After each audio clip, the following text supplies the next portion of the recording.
Shqipëria u përfshi gjatë muajit qershor në valën e temperaturave mbi normale që preku pjesën më të madhe të Evropës, duke sinjalizuar një fillim vere më të nxehtë.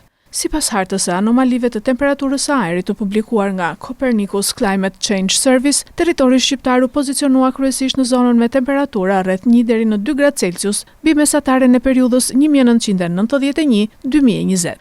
Ngrohja u shfaq me theksuar në zonat e brendshme dhe veriore të vendit, ndërsa përgjatë Bregdetit Adriatik dhe Jon ndikimi ishte disi më i moderuar.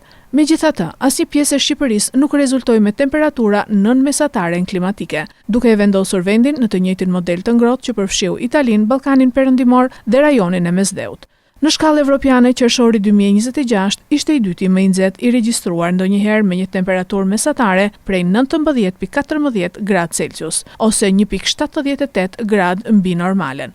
Evropa Perëndimore përjetoi qershorin më të nxehtë në histori, ndërsa Franca, Gjermania, Spanja, Italia dhe vendet e Beneluxit regjistruan në disa zona temperatura 3 deri në 5 gradë mbi mesataren mujore. Edhe në nivel global, qershori 2026 u rëndit si i dyti më i nxehti në historikun e matjeve të Copernicus.